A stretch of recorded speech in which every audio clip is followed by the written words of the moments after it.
우리는 나이 들어 혼자 사는 어르신들을 보면 많이 쓸쓸하실 텐데, 외로우실 텐데 하는 연민과 동정 어린 말을 하기도 합니다. 하지만 역설적이게도 혼자 사는 사람의 행복 지수는 2인 이상 가구보다 훨씬 높다고 하는데요. 특히 60대 이상 여성의 경우 혼자 살 때 오히려 행복 지수가 수직 상승한다고 합니다. 연구에 의하면 노후의 행복 지수는 자녀의 유무와도 관계가 없다고 합니다. 자녀가 있다면 모두 출가회인이라며 꽃 한 송이로 만족하던 마음에 약간의 욕망도 비워야 노년을 홀가분하게 살 수 있습니다. 과거에는 자녀와 함께 사는 것이 당연한 것이었지만 지금은 함께 살지 않는 것이 현명한 것이라고 사고관이 바뀌고 있습니다. 나이 먹을수록 자기 자신만을 위해 살아야 합니다. 진정한 나를 만들기 위해서는 고독과 함께하는 시간이 반드시 필요하지요. 그런데 의외인 건 혼자인 게 얼마나 행복한지 아는 사람이 드물다는 사실입니다. 사람으로 외로움을 극복하려 하게 되면 결국 사람으로 인해 다시 외로워지게 됩니다. 스스로가 온전해야 남에게 내줄 자리 하나도 생기는 법입니다. 외로우면 결국 남에게 집착하게 되고 괴롭히게 됩니다. 하지만 혼자 산다는 생각은 왠지 외톨이 된 것 같고 이기적이라는 걱정이 앞서기도 합니다. 왜일까요? 불안하고 고독을 견디지 못하기 때문입니다.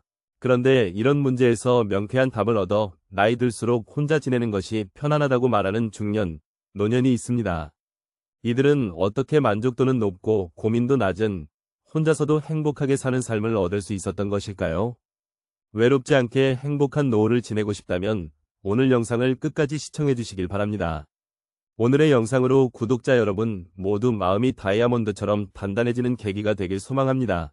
먼저 혼자서도 잘 지내는 사람들의 특징 첫 번째는 나에게 좋은 사람으로 살면 된다는 원칙으로 살아갑니다.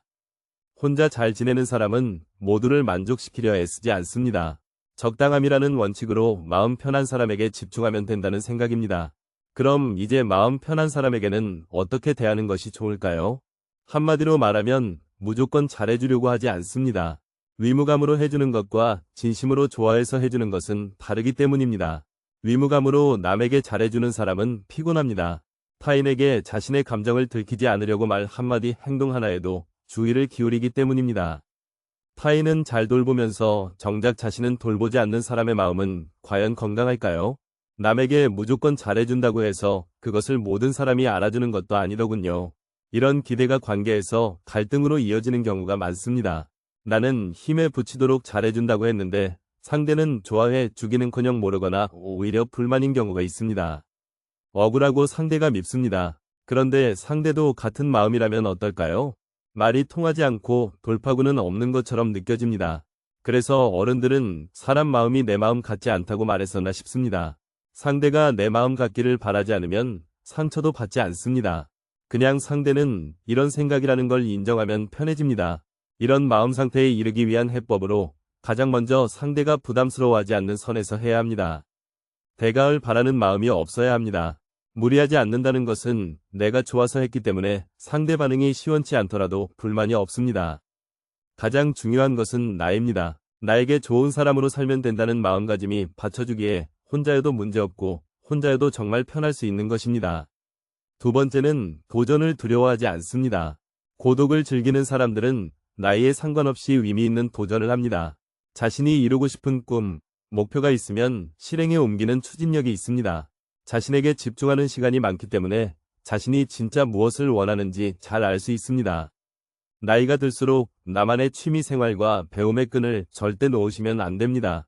평균 수명이 길어진 지금 단순히 오래 사는 것을 목적으로 삼기보다는 여생을 얼마나 아름답고 가치 있게 사느냐가 관건인 시대이지요. 우리 세대가 다들 그랬듯 저도 30대까지는 사회구조에 맞춰 살기 바빴습니다. 외적으로나 내적으로 나를 돌아볼 진중한 시간을 갖지 못했습니다. 그러다 50대를 지나면서 어떤 인생 후반을 보내야 가치 있을까 싶더군요.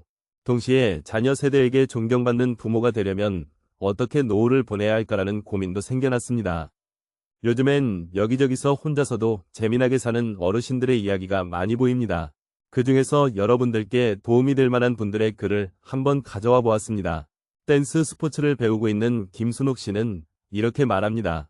주변에 은퇴하신 분들을 봤는데 아직 할머니, 할아버지라고 하기엔 너무나 젊고 건강한 분들이 많은 거예요.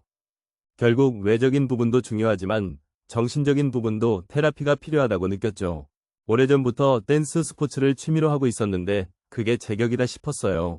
음악이 지니는 치유 효과와 더불어 춤을 통해 전신 운동이 가능하니 너무 좋잖아요. 제가 느꼈던 그 매력과 즐거움을 전파하고 싶은 마음에 주변 사람들에게 추천하고 있습니다. 김순옥 씨의 말처럼 무엇인가 배우고 즐기겠다는 생각으로 시작해보세요. 굳이 학원이나 문화센터가 아니더라도 책을 보며 배워도 좋고 유튜브로 공부해도 좋습니다. 무슨 취미든 본인에게 맞는 것을 하면 됩니다. 굳이 같이 가자고 권유하여 친구들과 마음 상할 필요도 없습니다. 마음 맞으면 같이 하면 좋고 대화를 해도 좋습니다. 세 번째는 모든 사람들에게 인정받으려고 하지 않습니다. 혼자 잘 지내는 사람들은 인간관계에서 모든 사람들과 잘 지내려고 하지 않습니다. 그리고 모든 사람들에게 인정받으려고 하지 않습니다. 서로가 다르다는 것을 인정하고 서로가 맞지 않는다면 그것 또한 인정합니다. 내가 사람들로부터 인정받고 싶은 마음이 없으니 자연스럽게 타인의 기대에 맞춰서 살 필요가 없는 것이죠. 사람들은 자신을 사랑해 주길 바라고 인정해 주길 바랍니다. 내 편이 되어 주길 바라는데 혼자 잘 지내는 사람들은 사랑과 인정을 타인에게 바라지 않지요. 내가 상대에게 바라는 기대와 바람이 없으니 실망할 일도 없습니다. 인간관계에서 오는 소외감, 외로움도 없지요. 외로움은 혼자 있어서 느끼는 것이 아니라 상대에게 이해받지 못해서 외롭다고 느낍니다. 그러니 가족이 있고 연인이 있다고 해서 외로움을 안 느끼는 것은 아닙니다. 혼자서 행복한 노후를 보내기 위해서는 남에게 인정받고자 하는 마음부터 버리셔야 합니다. 네 번째는 자신감이 있습니다. 고독을 즐기는 사람들은 혼자 있는 시간에 내적 성찰과 취미 등 외적 성취를 이루어냅니다. 사람은 혼자 있는 시간에 자신을 깊이 있게 바라볼 수 있습니다. 내면을 바라보고 성찰하기 때문에 내적으로 성숙합니다. 외적으로는 취미나 공부 등을 하면서 자기 개발을 합니다. 내적으로 단단해지고 외적으로 성취를 이루니 자연스럽게 자존감이 상승합니다. 자존감 상승은 자신감으로 이어져 여유 넘치는 마음이 듭니다. 혼자서도 잘 지내는 사람들은 안정감은 자기 안에 있는 것이라는 점을 잘 알고 있습니다.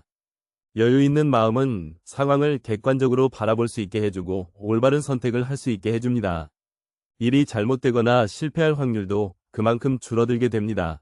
작은 일, 큰일 할 것 없이 성공을 하는 횟수가 늘어나게 되고 자신감, 자존감이 상승하는 선순환이 발생합니다. 이런 선순환은 삶을 긍정적으로 바라보게 해주니 삶 자체가 긍정적으로 흘러갑니다. 설사 실패를 하더라도 그 상황에서 할 수 있는 긍정적인 것을 발견하고 다시 일어섭니다. 이렇게 어려움을 극복해냈으니 다시 자신감 상승의 선순환이 발생되는 것입니다. 지난 세대엔 인생의 절반이 45세였다면 앞으로는 75세가 될 것입니다. 흔히 100세 시대라고 하지요. 인생 2모작이 아니라 3모작을 해야 하는 시대가 온 것입니다. 하지만 사람들은 현재의 생활에 급급한 나머지 갑자기 주어진 길고 긴 인생 후반전을 어떻게 준비해야 할지 아직 잘 모르고 살고 있습니다. 그냥 주어진 오늘 하루 또 열심히 살면 되는 것 아닌가 하는 생각이 나중에 주어질 인생 후반전을 맞아 여러분을 몹시 어리둥절하게 하고 더욱 힘들게 만들 수 있습니다. 노후가 비참해지지 않으려면 나 자신을 믿고 사소한 것이라도 스스로 할 수 있다는 자신감부터 가지는 것이 제일 중요한 첫 번째 자세입니다. 다섯 번째는 자신의 시간을 관리하는 능력이 뛰어납니다. 언제 일어나서 어떤 시간에 무엇을 할지가 명확합니다. 혼자 잘 지내는 사람은 나이 들수록 하루의 계획을 세우고 계획에 따라 실천합니다. 스스로의 시간을 즐기고 자유롭게 자신의 일정을 잘 관리하고 효율적으로 일을 처리합니다. 자신의 성장을 위해서 운동도 하고 마음도 관리하며 책도 읽습니다. 남는 여가 시간에는 다양한 활동을 즐기면서 새로운 인연을 만들어 나가기도 합니다. 취미 동호회나 다양한 모임에 참여하여 자신의 관심사를 공유하고 새로운 친구를 만들 수 있습니다. 혼자 잘 지낸다고 해서 사람을 기피하는 것이 아닙니다. 때와 장소에 따라서 사람들과 잘 어울립니다. 또한 이를 통해 자신의 자립심을 강화할 수 있으며 자신의 목표를 달성하기 위해 노력합니다. 내가 무엇을 했을 때 행복감을 느끼는지 잘 알고 있습니다. 책 읽기, 요리하기, 운동하기 등 자신만의 관심사를 즐기는 것은 삶의 질을 높이는 중요한 요소입니다. 이를 통해 자신에게 자부심을 가질 수 있고 스트레스를 푸는 효과도 있습니다. 혼자 있는 시간에 목표로 한 것을 차근차근 이루어갑니다. 보통은 나이가 들어서 무언가를 다시 시작한다는 것에 대한 두려움이 있게 마련입니다. 그러나 고독을 즐기는 사람들은 평소에 꾸준한 내적 성찰로 내면에 힘이 있으니 자기 확신이 있습니다. 이런 내적 힘이 나이에 상관없이 또 두려움 없이 자신이 원하는 것을 포기하지 않고 이루어갈 수 있게 만드는 원동력인 것입니다. 오늘은 나이 들어서도 혼자 잘 지내는 사람의 특징에 대해 배워보았는데요. 사람들은 살면서 가장 힘든 게 인간관계라고 말합니다.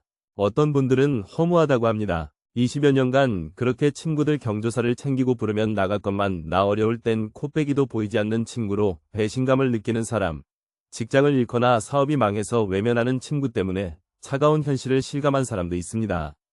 하지만 끊고 싶어도 그동안 쌓인 정 때문에, 추억 때문에 끊기도 쉽지 않습니다. 요즘엔 혼자 사는 것이 오히려 편하고 즐겁다고 말씀하시는 분들이 많습니다. 사람으로 인한 실망과 갈등이 적으니 스트레스도 적습니다. 인간관계에 집착하지 않자 더 만족스러운 인간관계가 되었습니다. 오히려 가장 불행한 사람은 혼자 사는 사람이 아니라 마음이 맞지 않는 사람과 같이 사는 사람이지요. 이제는 혼자 사는 노인에 대한 시선도 더 이상 외로움과 쓸쓸함, 인생무상이라는 편견에서 편해 보인다로 이동하고 있는 것 같습니다. 혼자서도 잘 지낸다는 것은 남에게 의지할 필요가 없을 정도로 스스로에 대한 멘탈이 아주 강하다는 증거입니다. 멘탈이 건강한 사람은 당연히 인간관계도 마찬가지로 건강하기 때문입니다. 반면 혼자서도 잘 지내지 못하는 사람들은 타인에게 지나치게 의존하면서 인간관계에 다양한 문제를 일으키는 경우가 많습니다. 사람과 인간관계가 힘들다고 말하지만 사실 외로움이 힘든 인간관계를 자초하는 경우가 적지 않습니다. 외로움을 피하려고 할수록 더 휘둘리고 약해지기 쉽습니다. 구체적이고 독립적인 한 인간으로서 삶의 균형을 이룰 수 있게 혼자만의 시간이 반드시 필요합니다. 말씀드린 5가지를 꼭 실천하셔서 나의 행복을 남에게 의존하지 않는 여러분이 되시길 바랍니다. 마지막으로 자식과 며느리와 같이 살면서 하루가 멀다 하고 온갖 구박을 당해내다 다시 고향으로 내려와 홀로서기를 시작하신 70대 할머니의 사연을 들려드리겠습니다. 노후에 비참해지지 않기 위해서 오늘의 지혜가 여러분들에게 삶의 걸음이 되었으면 하는 바람입니다. 할머니는 남편과 슬하에 5남매를 두었습니다. 하지만 어부였던 남편은 배를 타고 나갔다가 사고를 당해 뇌사 상태가 되어 식물인간으로 돌아왔습니다. 할머니는 살림만 하시다가 갑자기 가장이 되어 남편 병원비에 어린 5남매를 돌봐야 하는 상황이 되었습니다. 그래서 새벽부터 일어나셔서 수산시장 가서 생선 다듬고 시간 나면 다른 식당 가서 설거지 하시면서 그렇게 죽어라 일에 돈을 벌었습니다. 그런데 장남이 운동을 잘해서 학교 선생님은 그쪽으로 나가기를 바랐는데 집안 형편을 아는 착한 아들은 자기 꿈을 접었습니다. 자식을 못 밀어주는 가슴 아픈 엄마 마음을 알았는지 아들은 이렇게 말해주었습니다. 엄마 나는 괜찮아. 이런 상황에서 내가 계속 운동을 하겠다고 하는 것도 말도 안 되지. 나는 그냥 빨리 학교 졸업해서 우리 동생들 키우는 게 목표야. 아빠 병원비도 내가 벌어서 낼게. 내가 빨리 어른이 되었으면 좋겠어. 그래야 엄마를 도울 수 있잖아. 할머니는 너무 가슴 아프면서도 한편으론 이런 장남이 너무 든든했습니다. 그렇지만 할머니는 이 말밖에 할 수가 없었습니다. 아들, 엄마가 많이 미안해. 하지만 아들은 오히려 엄마를 이렇게 안심시켰습니다. 사람이 사정이 다 다르잖아. 그러니까 엄마는 나한테 미안해하지 마. 내가 얼른 졸업해서 엄마가 덜 힘들게 해줄게. 동생들도 내가 챙길 거야. 알겠지? 그리고 아들은 실제로 고등학교를 졸업하고 바로 인근에 있는 공장에 취업했습니다. 그리고 번 돈을 어머니에게 다 주었습니다. 그래서 할머니도 약간은 숨을 쉴 수 있었습니다. 할머니는 약속을 지켜주는 아들이 너무 고마웠습니다. 내가 돈을 벌기 시작하면서 우리 집 형편이 많이 나아졌어. 엄마도 이제 잠자는 시간이 늘었습니다. 내가 없었다면 엄마는 동생들을 데리고 길거리에서 살았어야 해. 그래, 엄마가 이제 부담이 덜 된다니까 너무 기뻐. 나도 내가 돈을 벌 수 있어서 정말 다행인 것 같아. 할머니는 동생들을 위해 희생하며 돈을 버는 장남을 보며 마음이 아프면서도 참 대견했고 고마웠습니다. 그렇게 힘든 상황에서도 서로에게 기대며 잘 살고 있었는데 어느 날 한 가지 좋은 소식이 들려왔습니다. 엄마, 나 만나는 여자가 생겼어. 아마 조만간에 이 사람이랑 결혼할 것 같아. 우리 동네 근처 도시에 사는 여자인데 내가 일하면서 오며 가며 만나게 됐어. 어리지만 예쁘고 착해서 이런 사람이라면 결혼해도 되겠다 싶더라. 할머니는 든든한 기둥이 되어주었던 고맙고도 미안했던 장남이 이제 결혼을 한다고 하니 죽어도 여한이 없으셨습니다. 곧장 장남은 며느리가 될 여자를 집으로 데려왔습니다. 할머니는 젊어 시집살이를 심하게 당하셔서 며느리가 행여나 불편할까 첫 만남부터 며느리를 많이 챙기셨습니다. 그런데 다행히 첫인사를 하러 온 며느리는 할머니의 음식도 잘 먹고 말도 어찌나 곱게 하는지 아들이 말한 대로 착하고 예쁜 아가씨였습니다. 그런데 이상하게도 며느리는 결혼하고는 태도가 완전히 바뀌었습니다. 예를 들어 남편이 누워있는 평상을 지킬 때 아들이 같이 있으면 살갑게 굴고 일도 잘 돕는데 아들이 자리를 비우면 소파에 누워서 핸드폰 하기 바빴습니다. 하지만 할머니는 며느리에게 아무 말도 하지 않았습니다. 무엇보다 자신을 그렇게 괴롭혔던 시어머니와 똑같은 사람이 되는 게 죽기보다 싫으셨나 봅니다. 내사 상태로 오랫동안 병원에 있었던 남편은 기어이 세상을 뜨고 말았습니다. 젊은 시절에 만나 고단한 세상 함께 헤쳐나가면서 힘들지만 단란하게 아이를 낳고 키우던 그 추억을 그리며 얼굴이라도 보고 손이라도 잡을 수 있었건만 그런 할머니의 마음도 몰라주고 남편은 기어이 세상을 뜨고야 말았습니다. 그렇게 할머니는 남편 장례식을 치렀습니다. 그리고 남은 자식들도 이제 다 커서 출가하고 결혼을 했습니다. 그래서 이제는 조용히 혼자 살게 된 할머니였습니다. 그러자 장남은 혼자 사는 엄마가 걱정이 되어 같이 살자는 제안을 해왔습니다. 하지만 할머니는 단번에 거절하셨습니다. 아이고, 나는 너희 할머니한테 시집살이를 너무 많이 당해서 며느리들 괴롭히는 거는 딱 질색이야. 내가 너희 집에 가면 며느리가 얼마나 괴롭겠다. 그러자 이번엔 며느리가 아들을 통해서 할머니의 집하고 자기들 가진 돈을 합쳐서 같이 살자는 제안을 해왔습니다. 하지만 할머니는 며느리 눈치가 보여가기가 싫었습니다. 고부 갈등이 얼마나 고통스러운지 알았기 때문이었습니다. 그런데도 며느리는 장남과 찾아와서 할머니에게 같이 살자고 계속해서 설득했습니다. 저는 진짜 어머님하고 같이 사는 거 좋아해요. 그러니까 이 집하고 우리가 지금 사는 집도 팔아서 더 넓은 곳으로 이사가서 같이 살아요. 어머니만 괜찮으시면 저는 언제든지 환영이에요. 할머니는 그런 며느리의 진심 어린 설득에 남편의 사망보험금과 집 판 돈, 그리고 비상금까지 수중에 있는 모든 돈을 다 모았습니다. 그렇게 할머니는 남는 돈이라곤 한 푼도 없는 상태로 아들 명의로 된 새 집으로 들어가게 되었습니다. 그렇게 할머니는 장남네 집에서 함께 살게 되셨는데 현실은 할머니의 생각과는 너무 달랐습니다. 며느리가 완전히 딴 사람이 되어 있었기 때문입니다. 결혼 전에 보았던 살가운 사람은 어디 가고 마치 다른 사람처럼 돌변해 할머니를 하대하기 시작했습니다. 어머니, 화장실 청소 이거 제대로 하신 거예요? 물때가 다 안 지워졌어요. 그러면서 자기는 친구랑 약속이 있다며 손주를 맡기고는 나가버리기 일쑤였습니다. 그렇게 며느리는 시어머니를 청소부터 음식까지 온갖 것을 시켰습니다. 마치 파출부는 가정부가 따로 없었습니다. 할머니도 처음에는 외로운 노인네랑 같이 살아주는 것이 고마워서 청소며 빨래며 나서서 했었지만 며느리의 행동은 날이 갈수록 심해졌습니다. 하지만 할머니는 아무 말도 하지 않았습니다. 아니, 할 수 없었습니다. 남편의 사망보험금과 할머니의 재산으로 아들 부부는 서울에 있는 대단지 고급 아파트로 이사왔지만 할머니는 막상 그 혜택을 누리지 못했습니다. 그래도 아무 말 하지 않으셨습니다. 할머니가 살면서 가장 힘들 때 힘이 되어준 이가 장남이었기에 할머니는 가족을 위해 희생해준 장남에게 평생 미안한 마음뿐이라 차마 며느리에게 싫은 소리를 할 수 없었습니다. 하지만 며느리는 손자를 키우며 힘든 일은 다 할머니를 시켰습니다. 손주를 유치원에 보내는 것도 데리고 오는 것도 할머니 몫이었습니다. 할머니는 이제 나이가 들어서 몸이 마음대로 움직이지도 않았습니다. 언니, 우리 엄마가 식모야? 우리 엄마가 언니한테 어떻게 했는데 언니가 우리 엄마한테 이러면 안 되죠. 어느 날은 보다 못했던 할머니의 딸이 며느리에게 이렇게 따졌습니다. 하지만 며느리는 그때부터 더 심사가 뒤틀렸는지 이제 노골적으로 불만을 표출하기 시작했습니다. 늙었으면 조용히 산속에나 있지. 요양원은 괜히 있나?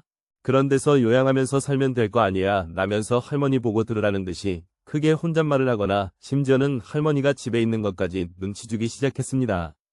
아들은 일이 많아서 회사에서 밤늦게까지 일했기 때문에 할머니는 집에 있는 것 자체가 지옥과 다름없었습니다. 하지만 끝까지 할머니가 대꾸를 하지 않자 며느리는 약이 바짝 올랐는지 아예 할머니 옆에 와서 이렇게 얘기했습니다. 늙으면 그냥 죽는 게 자식들 위하는 건데 어머님은 그것도 모르세요? 하긴 모르니까 이렇게 자식 집에서 얹어 살지. 이런 며느리의 표독한 모습에 할머니는 이제 경기까지 났습니다. 자다가도 환청이 들리고 꿈에서도 며느리가 나타났습니다. 그러던 어느 날은 손주를 보던 할머니가 다리를 헛디뎌 넘어지고 말았고 왼쪽 발목과 무릎, 그리고 골반뼈가 아파서 한동안 누워 있어야 했습니다. 그래서 당연히 집안일을 할 수가 없었습니다. 그때부터 며느리의 구박은 더 심해졌습니다. 할머니는 너무 속이 상해 혼자서 울기도 했습니다. 그러다가 이러다 죽겠구나 싶었던 할머니는 며느리의 실체를 자식들에게 알려야겠다고 마음을 굳게 먹었습니다. 그리고 그날부터 장남이 사준 핸드폰으로 며느리가 하는 막말들을 녹음하기 시작했습니다. 그렇게 아무 대꾸 없이 녹음을 하던 할머니는 한 달 뒤 아들에게 말해서 자식들을 다 불러 모았습니다. 그래서 장남의 아파트에 자식들이 다 모였습니다. 할머니는 목소리를 가다듬고 말했습니다. 내가 해준 게 없어서 그동안 참고 살았는데 이제는 도저히 안 되겠다. 저 못된 것이 평소에 나한테 어떻게 했는지 똑똑히 들어. 그리고 할머니는 핸드폰에 녹음된 며느리의 막말을 틀었습니다. 노인네가 너무 오래 사는 것도 가족들한테 민폐인 거 알아요? 적당히 살다가 죽는 게 자식들을 위한 길이라는 거 꼭 명심하세요.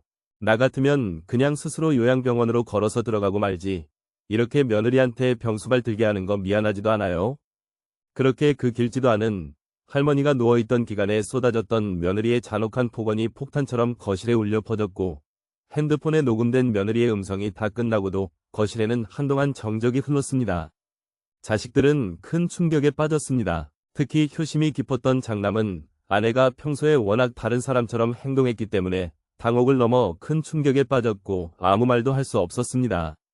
내가 이럴 줄 알았어. 오빠, 당장 저 여자랑 이혼해. 이 집 다시 팔아서 엄마한테 받은 돈도 다 돌려주고. 여자는 여자들이 안다고 진작부터 어렴풋이 눈치를 채고 있었던 딸들이 일제히 난리를 쳤습니다. 엄마 돈 안 돌려주면 자기들이 가만 안 있을 거라고 으름장을 놓았습니다. 며느리는 눈치를 챘는지 이미 친정으로 도망가고 없었습니다. 그래서 딸들이 친정을 찾아가 뒤집어 엎겠다는 걸 할머니가 겨우 말렸습니다. 그도 그럴 것이 평소 딸들이 엄마를 모시고 살아주는 게 고마워서 며느리에게 조금씩 쥐어준 돈만 해도 1,000만 원이 넘었습니다. 그리고 행여 엄마한테 피해가 갈까 며느리 눈치를 많이 보았습니다. 그러니 얼마나 배신감을 느꼈을까요? 장남은 두 얼굴의 와이프와 대판 싸웠고 끝내 이혼 수순을 밟았습니다. 장남이 너무 충격을 받아 이혼 의지가 완고했고 할머니는 고향으로 돌아왔고 혼자 사는 게 오히려 마음 편해졌다 하십니다. 물론 고향에 내려오니 남편 생각도 나고 공허한 기분이 안 드는 것은 아니지만 그래도 며느리와 함께했던 그 지옥 같은 날들을 생각하면 이렇게 남 눈치 안 보고 마음 편안하게 살 수 있음에 감사함을 느낀다 하십니다. 오늘의 영상 어떠셨나요? 오늘도 노후의 지혜와 함께 해주셔서 감사드립니다.